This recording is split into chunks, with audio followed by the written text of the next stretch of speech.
The first thing Rowan Vale saw when he unlocked the rusted garage was a broken wheelchair sitting in the corner beneath years of dust.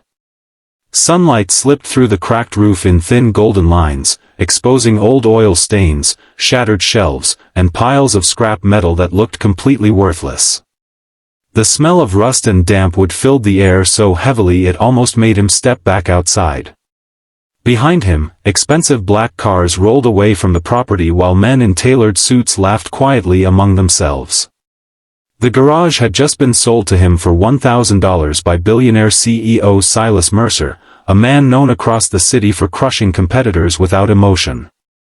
To everyone watching, Rowan had just wasted the last savings of his life on a dying piece of junk. But 6 months later, that same forgotten garage would become the center of an empire no one saw coming. And before we continue, if you believe kindness, hard work, and second chances can change someone's destiny, take a moment to like, comment, share, and subscribe to Whispered Destiny. Your support keeps these emotional stories alive for people around the world.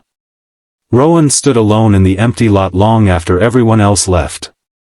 His hands shook slightly as he stared at the faded sign hanging above the garage entrance.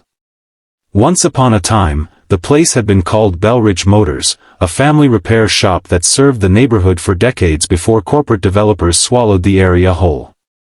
Rowan remembered coming there as a child with his father, who could fix almost anything with patience and steady hands.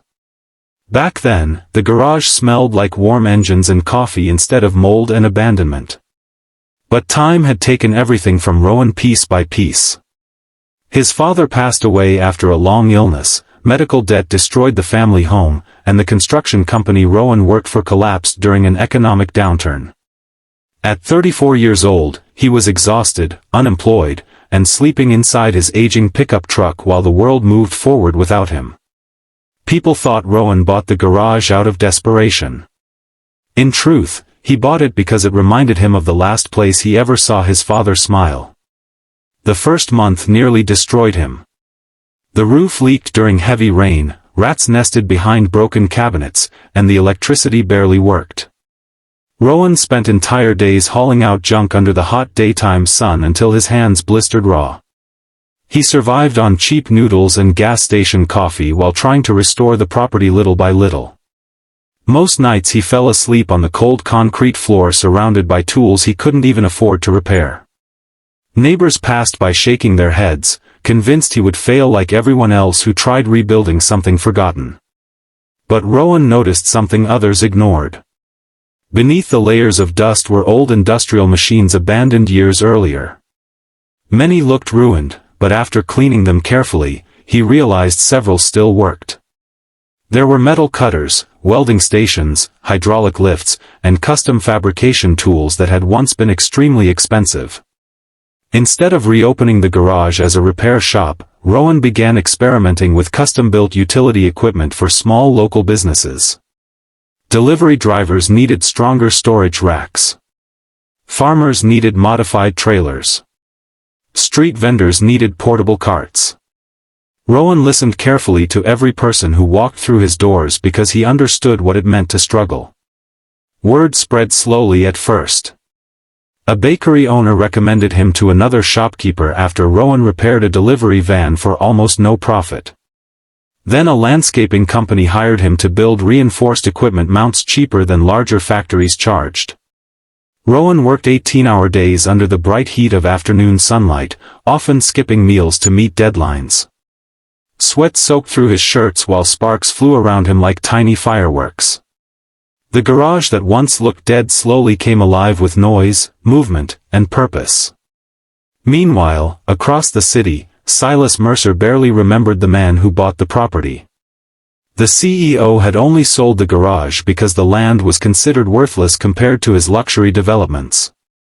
Mercer Dynamics specialized in tearing down old neighborhoods to build expensive towers, and Belridge Motors had simply been another forgotten asset in a massive portfolio.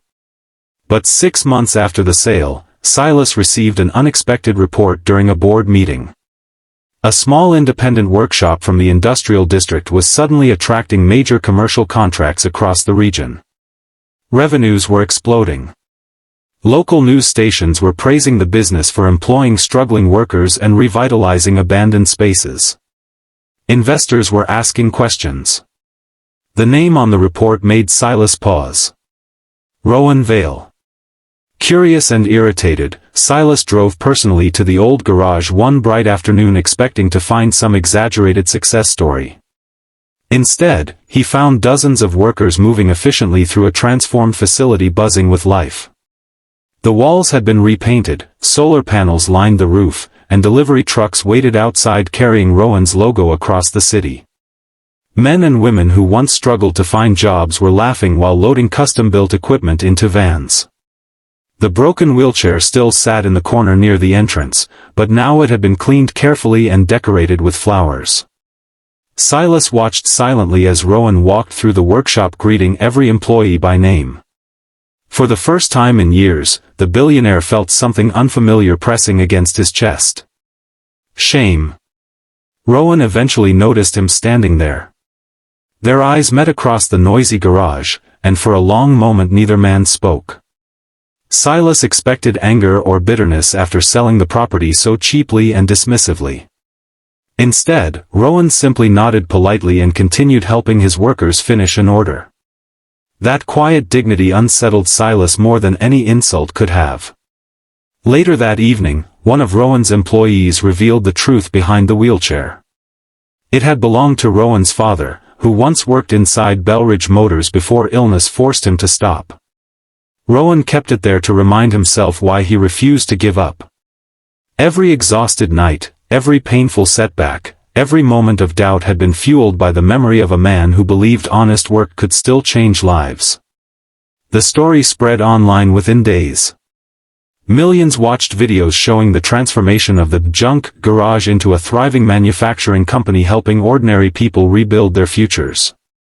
Customers admired Rowan not only because he succeeded, but because he lifted others while climbing himself. Former homeless workers, struggling single parents, and laid-off mechanics all found stable jobs inside the business now called Vale Forge Industries. Then came the moment no one expected. Silas Mercer publicly admitted during a televised interview that selling the garage had been the greatest mistake of his career. But it was not because of money. He confessed that Rowan had taught him something wealth never could, that value is not measured by appearances, but by the people willing to believe in broken things. Rowan never became arrogant after success arrived. Even as contracts expanded internationally and investors lined up outside his office, he continued eating lunch beside his employees in the workshop under the same bright daytime sunlight where he once cleaned rust alone. He created scholarship programs for trade workers and opened free training centers for unemployed young adults who needed a second chance. And just before the old Belridge sign was replaced permanently with the new company logo, Rowan stood quietly inside the garage one final time. Dust no longer covered the floors. Machines hummed with life around him. He rested his hand gently on the old wheelchair and smiled through tears, knowing his father would have been proud. Before this